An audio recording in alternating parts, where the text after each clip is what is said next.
മാതേശ്വരി ജ്ഞാനജ്ഞാനേശ്വരി യജ്ഞമാതാവാമമ്മേ മാതേശ്വരി ജ്ഞാനജ്ഞാനേശ്വരി യജ്ഞമാതാവാമമ്മേ ജഗദംബയായി ജഗന്നാഥയായി ജഗദംബയായി ജഗന്നാഥയായി രാജരാജേശ്വരിയാമമ്മേ. ഈശ്വരൻ രചിച്ച മനോഹരമായ പൂന്തോട്ടത്തിലെ പൂക്കളുടെ റാണിയാണ് ജഗദംബ സരസ്വതി, മധുരമധുരമായ മമ്മ.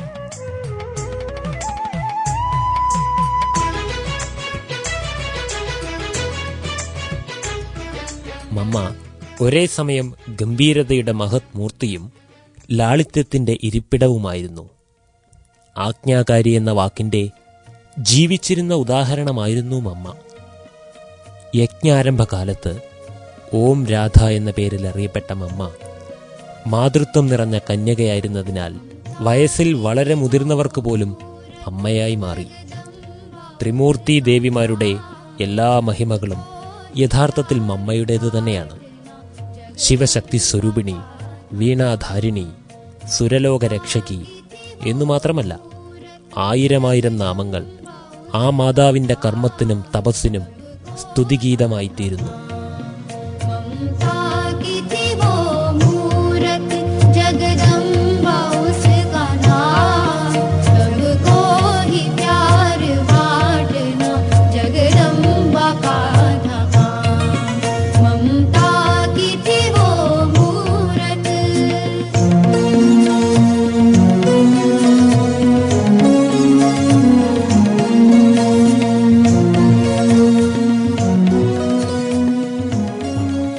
പതിനേഴാം വയസ്സിൽ ആത്മീയ ജീവിതം തിരഞ്ഞെടുത്ത് ശുഭ്രവസ്ത്രം ധരിച്ച് ബ്രഹ്മകുമാരീസിന്റെ സ്ഥാപക പിതാവായ പിതാശ്രീ പ്രജാപിത ബ്രഹ്മബാബയോടൊപ്പം ത്യാഗവും തപസ്സും സേവനവും സമന്വയിപ്പിച്ച യോഗി ജീവിതത്തിലേക്ക് പ്രവേശിച്ചു.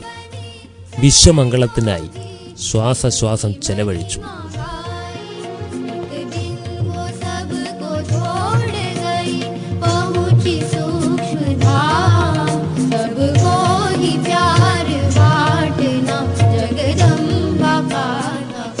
ഉത്തരവാദിത്തങ്ങൾ നിറവേറ്റുന്നതിൽ നിപുണതയുണ്ടായിരുന്നു മമ്മയ്ക്ക്. പക്ഷേ കർമ്മഭാരം ചുമക്കാതെ സദാ കർമ്മേന്ദ്രിയ ജിത്തായി മാറി. ഞാൻ ചെയ്യുന്നു എന്ന് ഒരിക്കലും മമ്മയുടെ മനസ്സിൽ തോന്നിയിരുന്നില്ല. ഈശ്വരന്റെ ഒരു ഉപകരണമാണെന്ന ഭാവേന മമ്മ കർമ്മങ്ങളിൽ മുഴുകിയിരുന്നു. മമ്മ സ്നേഹത്തിന്റെ ശക്തി കൊണ്ട് സർവരുടെയും ഹൃദയത്തെ ജയിച്ച മഹായോഗിനിയാണ്. കർമ്മേന്ദ്രിയങ്ങളെ ജയിച്ച മഹാകാളിയാണ് മമ്മ. പകൽ മാത്രമല്ല, രാത്രി നിലാവിലും ഉറക്കമൊഴിച്ചിരുന്ന് യോഗം അഭ്യസിക്കുന്ന സഹജരാധികയായിരുന്നു മമ്മ. സ്വന്തം കർമ്മേന്ദ്രിയങ്ങൾക്ക് ആജ്ഞ നൽകി അനുസരിപ്പിക്കുന്ന പുരുഷാർത്ഥം മമ്മ രാത്രികളിൽ ഉണർന്നിരുന്നു ചെയ്യുമായിരുന്നു.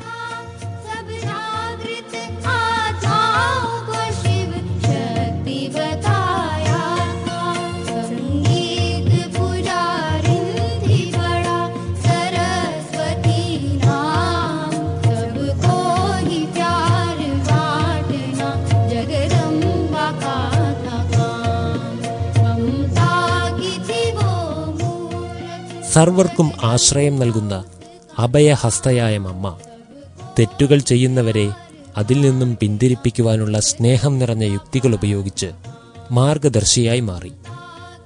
വിശ്വനാടക ചക്രത്തിൽ അടിപതറാത്ത വിശ്വാസം മമ്മയ്ക്കുണ്ടായിരുന്നു. അതിനാൽ ഒരു കാര്യത്തിലും മമ്മയ്ക്ക് ആശയക്കുഴപ്പം ഉണ്ടായിരുന്നില്ല.